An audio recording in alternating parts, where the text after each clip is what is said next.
모든 인생은 한 번뿐입니다.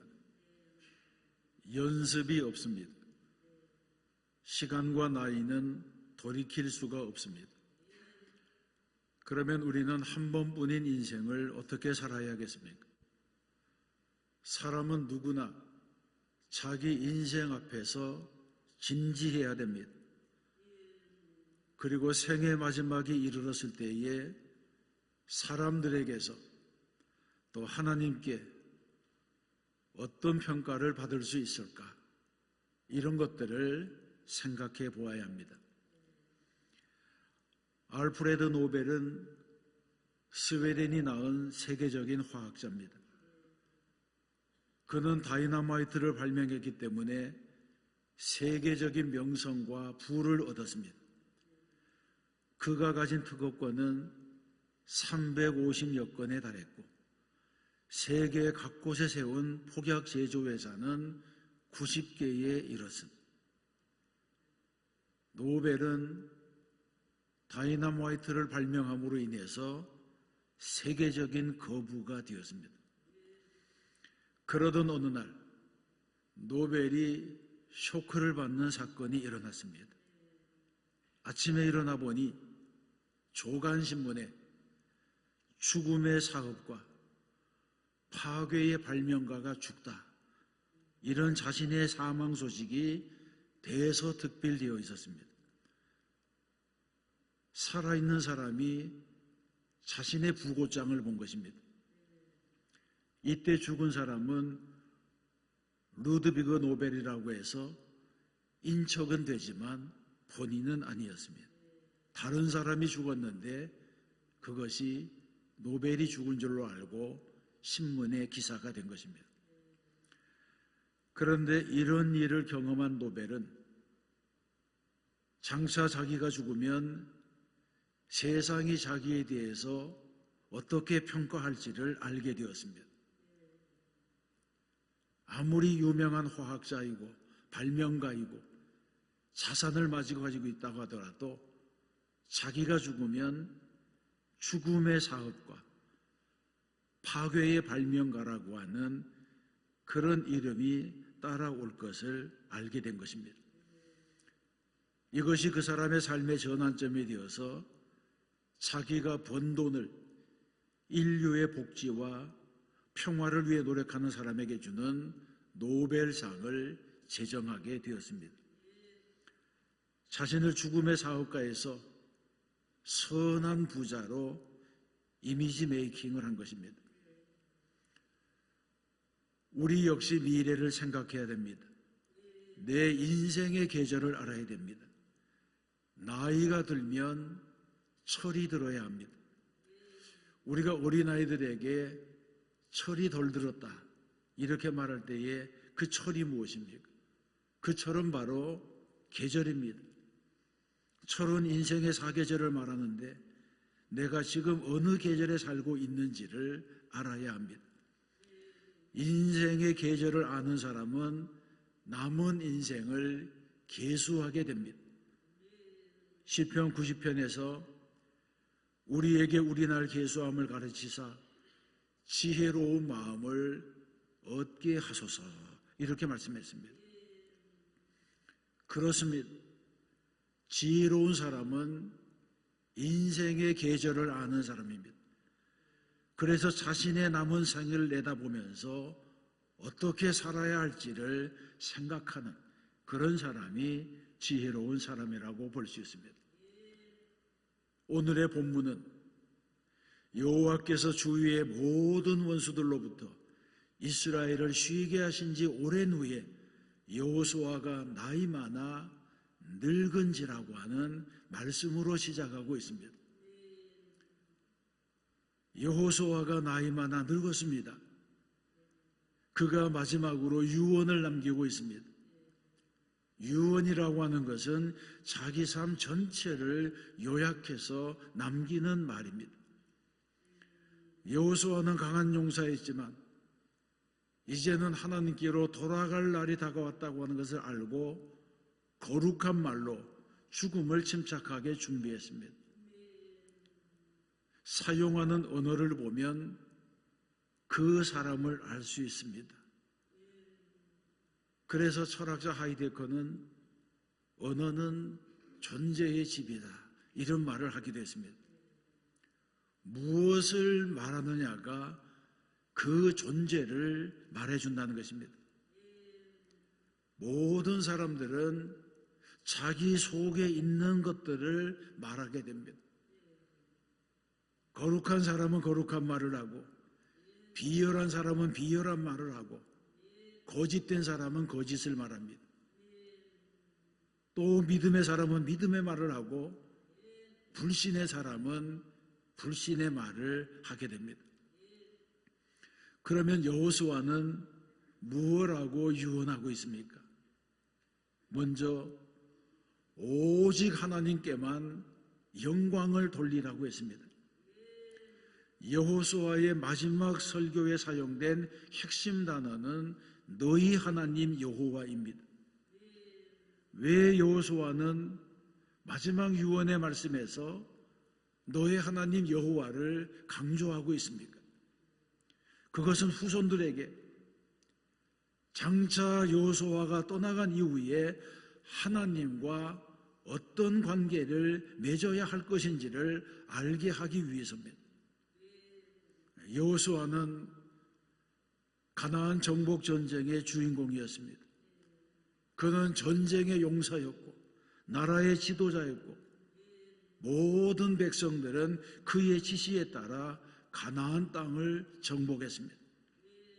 백성들은 여호수아만을 의지했습니다. 그럼에도 불구하고 여호수아는 내가 주인공이 아니다, 이 사실을 분명하게 말하고 있습니다. 모든 일은 여호와 하나님께서 하신 일이라는 것입니다. 그렇습니다. 이스라엘 백성들은 가나안 정복 전쟁의 영웅인 여호수아가 세상을 떠나려고 하자 두려워했습니다. 그래서 여호수아는 백성들에게 나를 바라보지 말고 하나님을 바라보라, 하나님께서 지금까지 어떻게 도우셨는지를 생각하라고 권고했습니다. 생애의 마지막 지점에서 자신의 지혜와 용기, 자신의 업적을 자랑하지 아니하고 하나님께서 이루셨다고 말합니다. 여호수아는 자신이 이룬 모든 업적을 하나님께서 하신 일이라고 하며 모든 영광을 하나님께로 돌렸습니다. 여호수아는 시작도 좋았지만 끝도 아름다웠습니다. 3절에서 말씀합니다. 너희의 하나님 여호와, 그는 너희를 위하여 싸우신 이시니라. 아멘. 여호수아는 모든 승리를 하나님께서 하신 일이라고 했습니다. 겉으로 드러난 것은 여호수아의 지도력이었지만 그 승리의 배후에는 하나님의 역사가 숨어 있었습니다. 이런 고백이 저와 여러분의 고백이 되어야 할 줄로 믿습니다. 오늘 약간의 어려움이 있습니까? 고난이 있습니까? 그래서 두려워하는 마음이 생깁니까? 그렇다면 오늘이 있기까지 내 삶을 여기까지 인도하신 하나님의 도우심을 기억하시기 바랍니다. 하나님의 은혜가 아니었다면, 하나님께서 주신 재능이 아니었다면, 하나님께서 주신 기회가 아니었다면 오늘의 나는 불가능한 것입니다. 그러므로 우리는 날마다 내게 주신 모든 은혜를 내가 여호와께 무엇으로 보답할까? 이렇게 묻는 성도가 되어야 할 줄로 믿습니다. 또 하나님은 미래에도 우리를 도우시는 분입니다. 5절의 말씀은 여호수아 이후를 걱정하는 백성들에게 용기를 불어넣어주는 말씀입니다. 너희의 하나님 여호와, 그가 너희 앞에서 그들을 쫓아내서 너희 목전에서 그들을 떠나게 하시리니 너희의 하나님 여호와께서 너희에게 말씀하신 대로 너희가 그 땅을 차지할 것이라. 아멘. 지금까지 도우신 하나님께서 미래에도 너희를 위하여 싸우실 것이라고 하는 약속입니다. 하나님은 과거에 우리를 인도하셨듯이 미래에도 우리를 인도하실 것입니다. 하나님은 끝까지 나를 도우셔서 모든 원수를 굴복시키고 마지막 승리를 허락하실 것입니다. 그러므로 우리는 하나님만 바라보아야 합니다. 하나님을 신뢰해야 됩니다. 그리고 하나님께 영광을 돌리는 성도가 되어야 할 줄로 믿습니다. 두 번째, 여호수아는 하나님의 말씀대로 살라고 했습니다. 6절의 말씀입니다. 너희는 크게 힘써 모세의 율법책에 기록된 것을 다 지켜 행하라. 그것을 떠나 우로나 좌로나 치우치지 말라. 아멘. 이 말씀은 하나님의 말씀이 삶의 복판에 있게 하라고 하는 명령입니다. 그렇습니다. 말씀이 여러분의 삶의 동기가 되게 하세요. 말씀이 여러분의 삶의 원리가 되고 삶의 능력이 되고 삶의 중심이 되게 하세요. 하나님의 말씀에 따라 사세요. 하나님의 말씀, 다시 말해서 성경책에 기록된 말씀에 순종하는 삶을 사세요. 이것이 바로 여호수아의 당부였습니다. 이 구절과 비슷한 말씀이 여호수아 1장 8절에도 있습니다. 이 율법책을 내 입에서 떠나지 말게 하며 주야로 그것을 묵상하여 그 안에 기록된 대로 다 지켜 행하라. 그리하면 내 길이 평탄하게 될 것이며 내가 형통하리라. 아멘. 본래 이 말씀은 여호수아가 역사의 새아침에 받은 말씀입니다. 여호수아가 모세의 후계자가 되었을 때에 하나님께서 주신 말씀입니다. 그런데 여호수아는 이 말씀을 임종의 순간에 다시 자신의 후손들에게 전해주고 있습니다. 이것은 하나님의 말씀이 모든 백성들의 기준이 되게 하라고 하는 당부입니다. 여러분은 일생을 걸고 붙잡을 만한 하나님의 말씀을 가지고 있습니까? 자손들에게까지 물려주고 싶은 좌우명이 되는 성구가 있습니까? 이 말씀 때문에 내 인생이 변화되었습니다. 이렇게 말할 만한 그런 말씀이 있습니다. 그런 말씀을 가진 사람은 복된 사람입니다. 어떤 교회는 모든 교인들의 집에 나의 힘이신 여호와여 내가 주를 사랑하나이다 이런 성구가 붙어 있는 것을 보았습니다.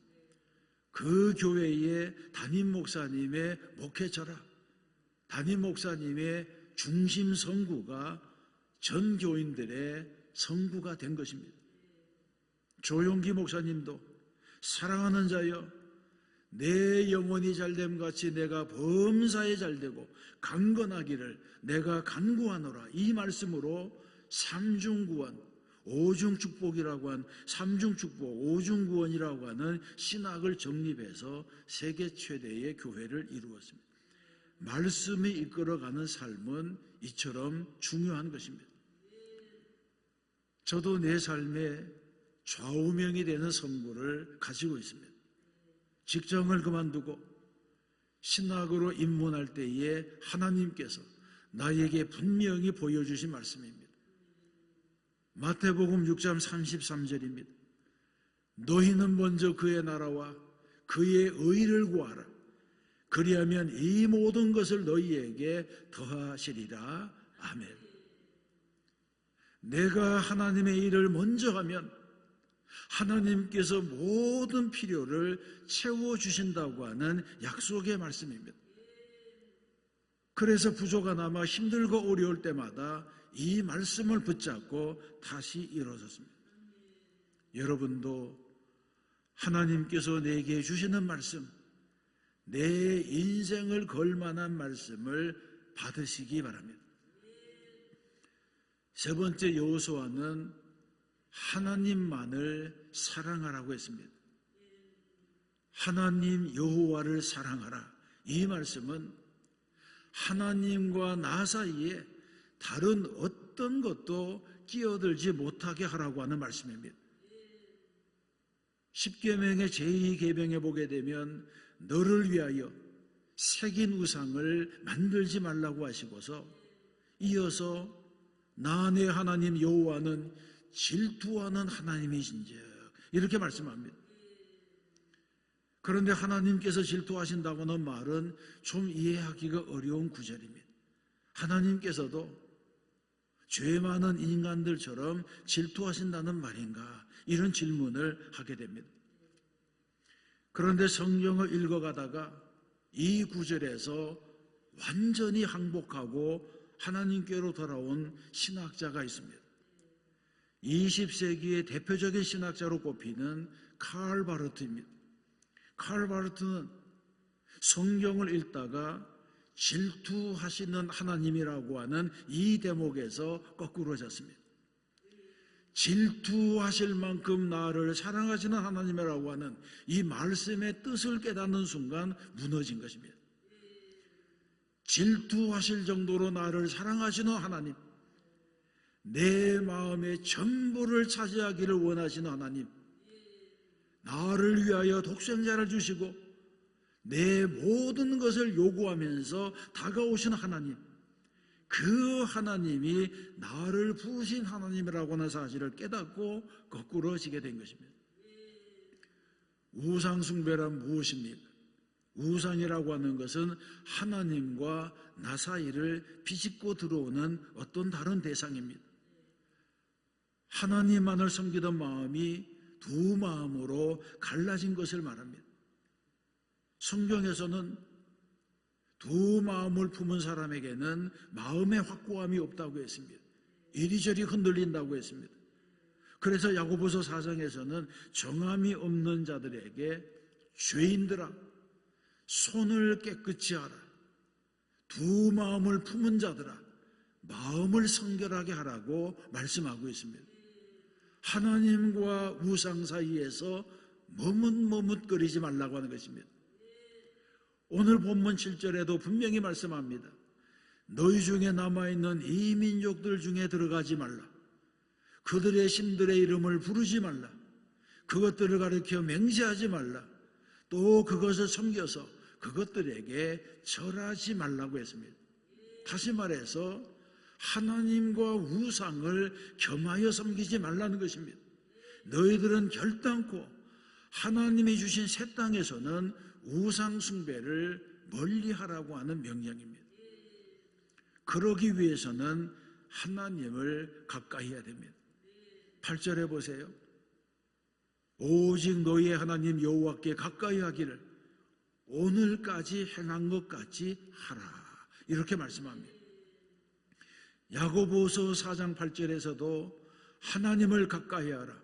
그리하면 너희를 가까이 하시리라고 말씀했습니다. 여기에서 가까이 하라고 하는 말은 아주 친근하게 하라는 것입니다. 잘 짜여진 원단, 잘 짜여진 직조물처럼 뗄래야 뗄 수 없는 깊은 관계를 가지라고 하는 그런 권면의 말씀입니다. 그렇습니다. 하나님을 우리 인생에서 절대로 분리시킬 수 없는 분으로 가까이 하라는 명령입니다. 세상을 살면서도 누구를 가까이 하느냐에 따라서 그 사람의 인생이 달라집니다. 친구를 보면 그 사람을 압니다. 왜냐하면 사람은 인간관계를 통해서 피할 수 없는 영향력을 주고받으며 살기 때문입니다. 마찬가지로 하나님을 가까이 하면 하나님을 닮게 되는 줄로 믿습니다. 또한 하나님을 가까이 하는 사람들을 가까이 하면 나도 점점 하나님께 더 가까이 나아가게 됩니다. 11절의 말씀을 주목해 보세요. 그러므로 스스로 조심하여 너희의 하나님 여호와를 사랑하라. 아멘. 우리가 신앙생활에서 승리하려면 하나님을 가까이 하고 우상을 멀리해야 할 뿐 아니라 스스로 조심해서 하나님을 사랑하라고 말씀합니다. 모든 그리스도인들의 신앙의 절정은 언제입니까? 그것은 바로 주님 사랑해요. 하나님, 당신만을 사랑합니다. 이렇게 바로 고백할 때라고 할 수 있습니다. 진심으로 가슴 벅찬 감동으로 나를 사랑하신 그분에게 내 사랑을 고백할 때에 신앙의 절정을 경험하게 됩니다. 그럴 때는 저절로 눈물이 흘러내리게 됩니다. 내가 누군가를 사랑하게 되면 그 사랑하는 대상에게 내 마음이 집중되기 시작합니다. 사랑하면 그 사람의 말이 들립니다. 사랑하면 그 사람의 감정이 내 속을 타고 흐릅니다. 사랑하면 모든 것이 쉬워집니다. 사랑하는 사람의 집이 멀다고 방문 횟수를 줄이겠습니까? 바래다 주는 일을 괴로워하겠습니까? 희생하고 헌신하는 일을 마다하겠습니까? 사랑하면 모든 것이 쉬워집니다. 사랑하면 짐도 가벼워집니다. 나는 추워도 겉옷을 벗어줍니다. 마찬가지입니다. 주일날 교회 오는 것이 힘이 듭니까? 세상에서 신앙으로 사는 것이 힘이 듭니까? 예수님은 내 멍에는 쉽고 내 짐은 가벼움이라 이렇게 말씀했습니다. 사랑하면 가벼워집니다. 처음 예수 믿을 때 가졌던 벅찬 연애의 감정이 사라지면 쉬운 일이 없습니다. 첫사랑을 회복해야 하는 것입니다. 어디에서 떨어졌는지를 돌아보아야 합니다. 존 맥스웰의 책에 이런 이야기가 있습니다. 레오 젠슨이라고 하는 79살의 할아버지와 알라이드라고 하는 78살의 할머니가 서로 만나서 사랑하게 되고 늦은 나이에 재혼하게 되었습니다. 할머니는 네덜란드 여인이었는데 50년 동안 담배를 피워온 골초였습니다. 할아버지가 결혼을 앞두고 할머니에게 말합니다. 나는 당신을 너무 사랑하기 때문에 꼭 결혼하고 싶습니다. 그런데 결혼하기 전에 한 가지 부탁할 것이 있습니다. 담배를 끊어주세요. 담배를 끊으면 결혼하겠습니다. 그런데 놀라운 것은 50년 동안이나 골초가 되도록 담배를 피워왔던 할머니가 그 말을 듣고 담배를 끊었습니다. 알라이드가 이렇게 말했습니다. 나는 평생 동안 담배를 끊을 수가 없었습니다. 그러나 사랑 때문에 이 나쁜 습관을 끊을 수가 있었습니다. 이런 말을 했습니다. 놀라운 일입니다. 사랑의 힘이 이렇게 크다는 것입니다. 주님을 사랑하세요. 주님을 사랑하면 그분의 명령을 지킬 수가 있습니다. 말씀대로 사는 일이 쉬워집니다. 산상수훈이 이론이 아니라 실제가 됩니다. 예배하고 찬양하고 기도하고 모이는 일이 쉬워집니다. 내가 주님을 사랑하고 교회를 사랑하고 성도를 사랑하면 어려웠던 일들도 쉬워지게 됩니다. 사랑하기 때문입니다. 그러므로 성도는 하나님께 영광을 돌려야 합니다. 하나님의 말씀대로 살아야 됩니다. 무엇보다도 하나님을 사랑해야 됩니다. 이런 가정의 후손이 세대를 이어 흐르는 복을 받는 명문가를 세우게 될 줄로 믿습니다.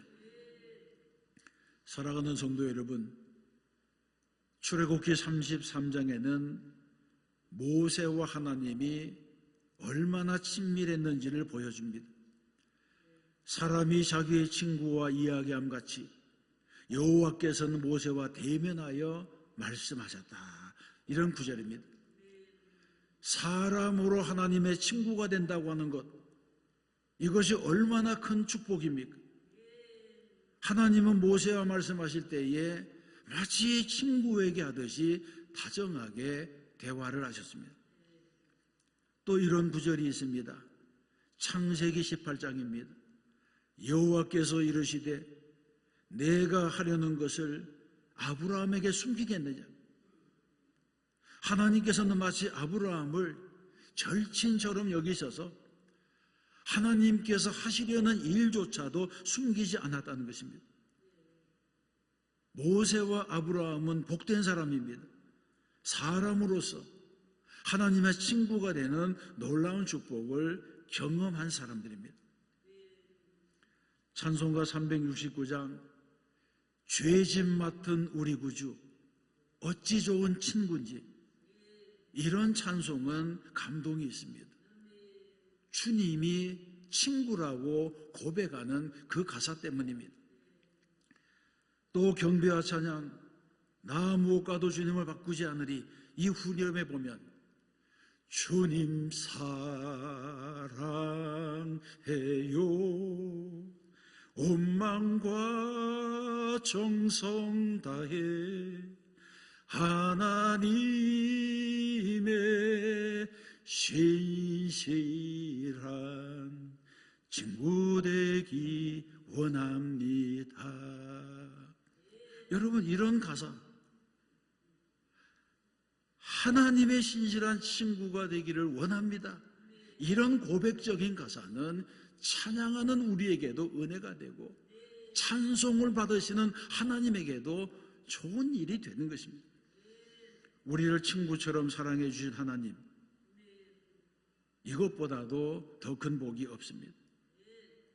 우리 모두 아름다운 인생을 살아서 복된 유언을 남기는 믿음의 사람들이 되어야 할 줄로 믿습니다.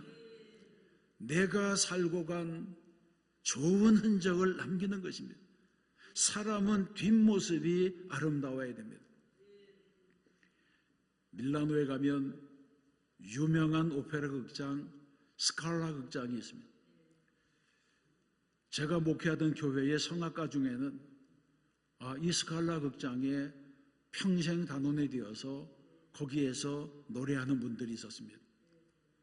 정년까지 노래하면 그 다음에는 죽을 때까지 평생 연금을 받을 수 있는 그런 좋은 직장들이 있었습니다. 거기에서 성악가로 일을 하던 아주 신앙 좋은 테너 한 분이 있었는데, 그분이 그 극장에서의 연주를 끝내고 한국으로 귀국하게 되었습니다.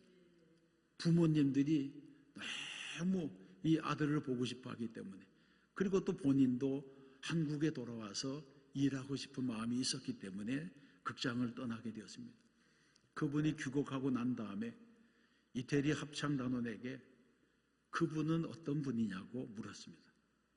그랬더니 이태리 단원이 말하기를 그분은 영적인 사람입니다, 그렇게 대답을 하더라고요. 그럴만했습니다. 이분은 기도하는 분이었고 헌신된 사역자였습니다. 그 중심에 주님을 깊이 사랑하는 마음이 있었기 때문에 직장에 가서 노래만 부르는 것이 아니라 선한 영향력을 주변에다가 전달하고 간 것입니다. 또 한 번은 그곳에서 연주를 하다가 독일 극장으로 옮겨갔습니다. 그분이 떠나고 난 다음에 또 제가 물어봤습니다. 그분은 어떤 분이었습니까? 이번에는 그분에 대해서 뭐라고 말하느냐면 이 노스트리 아미치, 그렇게 말했습니다. 이 노스트리 아미치라고 하는 것은 그분은 우리의 친구입니다, 그렇게 말하는 거예요. 낯선 나라에 가서 수많은 외국인들 속에서 노래하는 한국 사람이 그 사람은 우리의 친구입니다라고 하는 인정을 받는 그런 삶을 살고 또 그곳을 옮겨가게 된 것입니다. 그런 대답을 들을 때마다 가슴이 뿌듯했습니다. 이런 분들이 제가 목회했던 교회의 교인들이었다고 하는 것이 자랑스러웠습니다. 여러분은 어떤 사람으로 기억되기를 원합니까? 고집스럽고 까탈스럽고 자기밖에 모르고 부정적이고 소극적이고 성격 못된 사람으로 남겠습니까? 그렇지 않으면 주님을 사랑하고 사람을 사랑하고 내가 떠나갔다는 사실만으로도 다른 사람들이 안타까워하고 다시 만나고 싶은 그런 사람이 되고 싶으십니까? 여러분, 나의 태도는 내 후손들에게도 영향을 미칩니다. 그러므로 먼저 믿는 내가 바르게 살아야 됩니다. 내가 하나님을 사랑하는 삶을 살아서 복된 신앙의 유산을 남기는 성도가 되어야 할 줄로 믿습니다. 또 한 주가 믿음으로 살고 말씀대로 살아 승리하는 성도가 되시기를 주님의 이름으로 축원합니다.